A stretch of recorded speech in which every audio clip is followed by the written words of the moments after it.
Hello, my darlings. Mother Raven here with a little poem to set you a-thinking. Porphiria's Lover by Robert Browning. The rain set early in tonight. The sullen wind was soon awake. It tore the elm tops down for spite, and did its worst to vex the lake.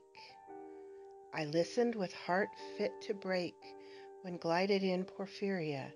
Straight she shut the cold out and the storm, and kneeled and made the cheerless grate blaze up and all the cottage warm, which done she rose, and from her form withdrew the dripping cloak and shawl, and laid her soiled gloves by, untied her hat and let the damp hair fall, and last she sat down by my side, and called me. When no voice replied, she put my arm about her waist, and made her smooth white shoulder bare, all her yellow hair displaced, and stooping made her cheeks lie there, and spread over all her yellow hair, murmuring how she loved me, she too weak for all her heart's endeavor to set its struggling passion free, from pride and vainer ties dissever, and give herself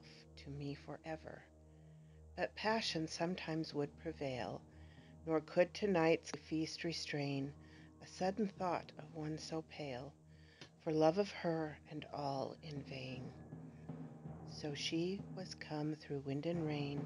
Be sure I looked up at her eyes, happy and proud. At last I knew Porphiria worshipped me. Surprise made my heart swell, and still it grew while I debated what to do. That moment she was mine, fair, perfect, pure and good.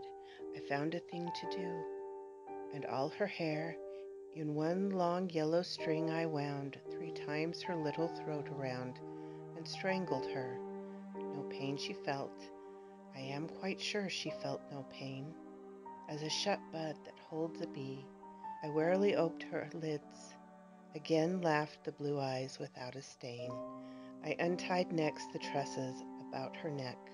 Her cheeks once more blushed bright beneath my burning kiss.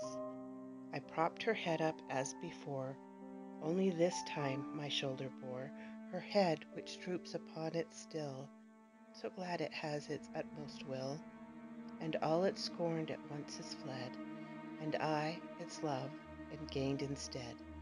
Porphiria's love, she guessed not how her darling one wish would be heard, and thus we sit together now, and all night long he hath not stirred, and yet God has not said a word. It was renamed Madhouse Cells for a later publication, but it sounds to me as if she was ill, and it was an act not of psychosis, but of euthanasia.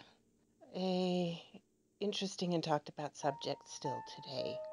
What interpretation do you have of this poem of love and death? Please let me know in the comments. And if you'll do me a favor of liking and subscribing, I would be ever so glad.